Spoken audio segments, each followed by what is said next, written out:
బైబిల్లో ఒకప్పుడు నదులు రక్తంగా మారినట్టు రాసి ఉంది. అది భయంకర వ్యాధులకు సంకేతమని కూడా రాసి ఉంది. ఇప్పుడు ఆ దృశ్యం మళ్లీ కళ్ల ముందుకొచ్చిందండి. ఇజ్రాయెల్లోని గ్యాలీలీ సముద్రం ఒక్కసారిగా రక్తపు రంగులోకి మారిపోయింది.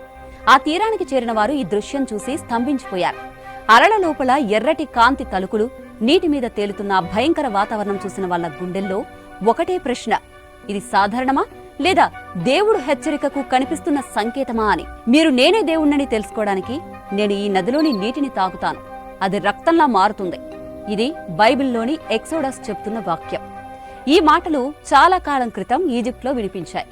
అప్పుడు నదులు ఎర్రగా మారాయి, చేపలు చనిపోయాయి, నీరు విషమై ప్రజలు భయంతో వణికిపోయారు. అది దేవుని కోపానికి ఒక సంకేతంగా భావించారు. ఆయన తీర్పు వచ్చినప్పుడు ప్రకృతి కూడా మారిపోతుందనే గుర్తుగా, ఓ చరిత్రగా క్రైస్తవులు ఈ సంకేతాలను భావిస్తూ ఉంటారు. నాటి ఘటన భూమంతా భయంతో కప్పేసింది. ఇప్పుడు అదే భావన మళ్లీ మన ముందుకొచ్చింది. ఎందుకంటే పవిత్రమైన గ్యాలిలీ సముద్రం రక్తంగా మారిపోయింది.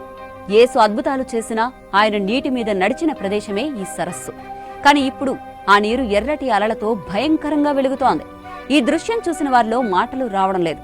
గుండెల్లో మాత్రం ఒకటే ప్రశ్న: ఇది కేవలం ప్రకృతి చర్య లేదా మళ్లీ ఆ పాత తీర్పు మన కాలానికి చేరుకుందా అని భయపడుతున్నారు.